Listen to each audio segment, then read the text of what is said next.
கர்த்தருடைய பரிசுத்தமுள்ள நாமத்திற்கு ஸ்தோத்திரம். இன்றைய நாள் என் கர்த்தருடைய வார்த்தையாக எரேமியா தீர்க்க தரிசன புஸ்தகம் 9வது அதிகாரம் 24வது வசனம்.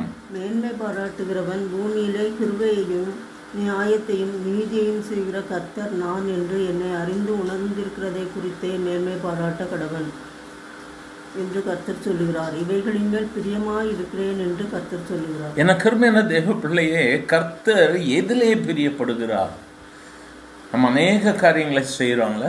ஆண்டவருக்காக நான் அதை செய்தேன், இதை செய்தேன், பணத்தை கொடுத்தேன், ஆண்டவருக்கு நிறைய காரியங்களை நம்ம சொல்கிறோம். ஆனால் இந்த இடத்துல கர்த்தர் சொல்லும் பொழுது என்னை சொல்லுகிறார், மேன்மை பாராட்டுகிறவன் பூமியிலே கிருபையையும் நியாயத்தையும் நீதியும் செய்கிற கர்த்தர் நான் என்று அறிந்து உணர்ந்திருக்கிறதை குறித்து மேன்மை பாராட்ட கடவன். கர்த்தரை தெய்வமாக தெரிந்து கொண்ட ஜனம் பாக்கியம் உள்ளது. ஆகவே கர்த்தர் நமக்கு எவ்வளோ கிருபையை தந்திருக்கிறார்ல, இதை குறித்து நாம் மேன்மை பாராட்ட வேண்டும். இவைகளில் தான் அவர் பிரியமாய் இருக்கிறார். இன்று இந்த வார்த்தைகளை கேட்கிற நாம் எதை குறித்து மேன்மை பாராட்டி கொண்டிருக்கிறோம்? உலகத்தின் காரியங்கள் அல்லது என்னுடைய குடும்பத்தினுடைய பெருமை, மற்ற காரியங்களை குறித்து நாம் மேன்மை பாராட்டி கொண்டிருக்கிறோமா? நாம் மேன்மை பாராட்ட வேண்டியது எது தெரியுமா?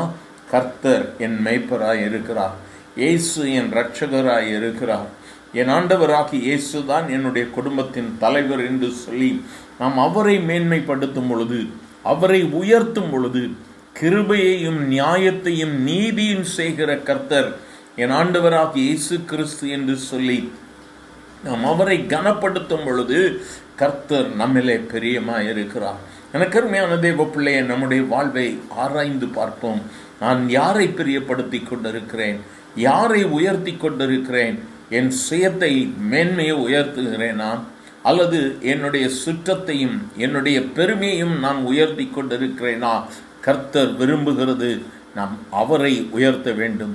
அவருடைய கிருபை, அவருடைய நியாயம், நீதி, இவைகளை செய்கிற கர்த்தர் ஒருவர் மட்டுமே. அவர் நம் ஆண்டவராகிய இயேசு கிறிஸ்து. நம் ஆண்டவராகிய இயேசு கிறிஸ்துவை நாம் உயர்த்துவோமானால் அவர் அதில் பிரியமாய் இருக்கிறார். இந்த நாளில் நாமும் ஒரு முடிவு எடுக்கலாமா? ஆண்டவரே, என் வாழ்வில் பிரதானமாக நான் முதலாவதாக என் இயேசு கிறிஸ்துவை நான் பிரியப்படுத்துவேன். உம்மை பிரியப்படுத்துவதற்கு நான் தாழவும், நான் தாழ்மை அடையவும், நீர் மேன்மை அடையவும் வேண்டும். என்னை முழுமையாக தாழ்த்துகிறேன் ஆண்டவரே. என் மூலமாய் உம்முடைய நாமம் மகிமைப்பட வேண்டும். ஒப்பு கொடுத்து பாருங்க. உங்க வாழ்வில கர்த்தர் உங்களை உயர்த்துவார், உங்கள் பெயரை பலப்படுத்துவார். இந்த நாளிலும் அவரை நோக்கி பார்த்த முகங்கள் பிரகாசம் அடைந்தன. நோக்கி பார்க்கலாமா? எங்கள் அன்பின் ஆண்டவரே, ஆசீர்வதிக்கப்பட்ட இந்த காலை வேளைக்காக நன்றி ஆண்டவரே. கர்த்தர் விரும்புகிறதை நாங்கள் செய்யும்படியாய், உம்மை பிரியப்படுத்தும்படியாய் கேட்கிற ஒவ்வொரு இருதயங்களிலும் உம்முடைய வார்த்தையை வையும் ஆண்டவரே. நீதி நியாயத்தை செய்து என் கர்த்தரை பிரியப்படுத்தி உம்மிலே சார்ந்திருக்க கர்த்தர் உதவி செய்யும், ஆசீர்வதியும். இயேசுவின் நாமத்தில் பிதாவே, ஆமேன், ஆமேன்.